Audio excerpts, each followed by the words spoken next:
Hello, so I thought I made this video to quickly recap what we did last lesson, which is on IUPAC nomenclature.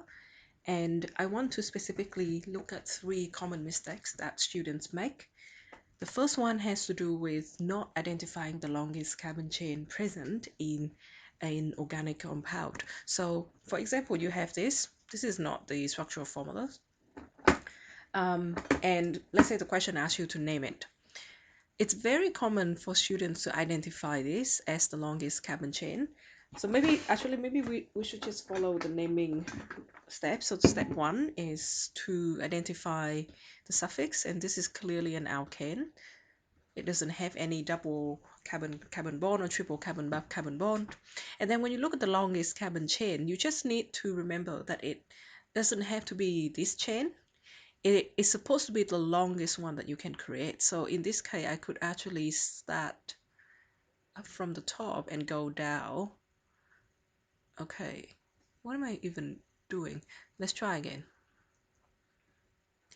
So your longest carbon chain is going to look like this.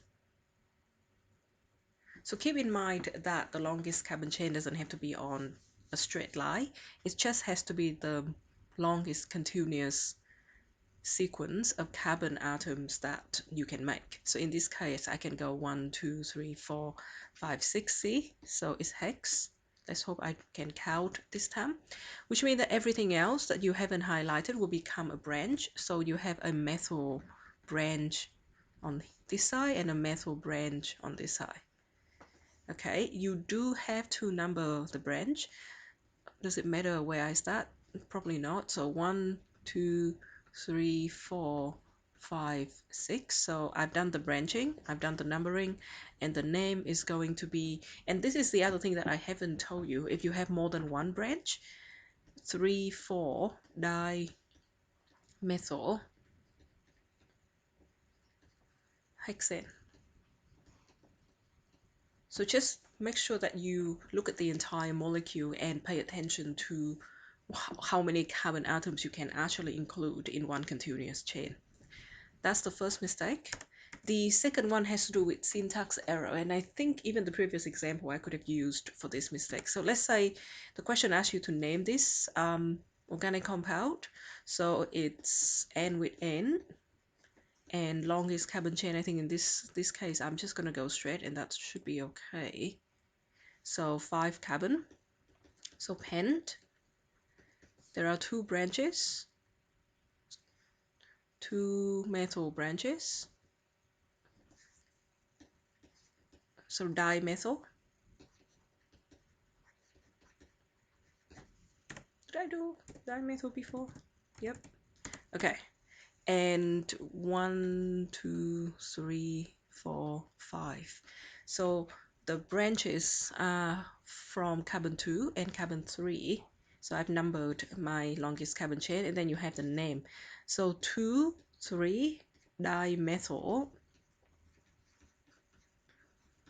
pentane.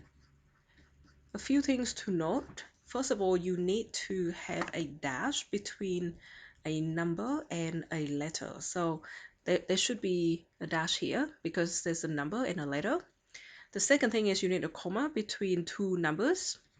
So always comma between 2 numbers, a dash between a number and a letter. And lastly, you should not write anything in capital. So I'm not going to go pentane, like dimethylpentane. Just don't use capital period for naming. So this will be wrong. Okay, so you need to make sure that your syntax when you name is perfect. If you make any of those mistakes, it's going to be marked as wrong. And obviously if you spell the word pentane wrong, it's counted as wrong. So be very careful here. The last mistake, definitely not least, is actually the hardest one to correct, is redundant numbering. So redundant numbering is when you number the carbon chain when you don't have to, and you actually do get penalized for it. Sometimes you don't, but let's just try not to do it. So I give you 2 examples here. Let's say this is the first one. So once again, it's an alkane. This is the longest carbon chain of 3. I could go vertical, but it's still 3. And then you have 1, 2, and 3. There are 2 methyl branches, one on here and one on here. However, you don't actually have to tell me that the methyl branches are coming out of the second carbon, because the fact that you call this a branch already signifies that it must come out of the second carbon. If it comes out of the first carbon, then it will become butane. So you don't have to tell me that it is 2,2-dimethylpropane. You just need to say dimethylpropane. If you put 2,2-dimethyl, that's a redundant numbering that you shouldn't do. Okay, so that's the first example. The second example is this one, which is the molecule that we're talking about in a lot of details because we're looking at the production of polypropene. So this is propene, not prop-1-ene, because, okay, so this is an alkene and it's 3 carbon, and the double bond is between carbon 1 and 2, but the double bond has to be between carbon 1 and 2, because if you put the double bond here, then that will become carbon 1. So regardless of how you number it, the double bond is always going to be between the first and the second carbon if you have 3 carbon atoms and 1 CC double bond. So you just need to call it propene, not prop-1-ene. So not prop-1-ene.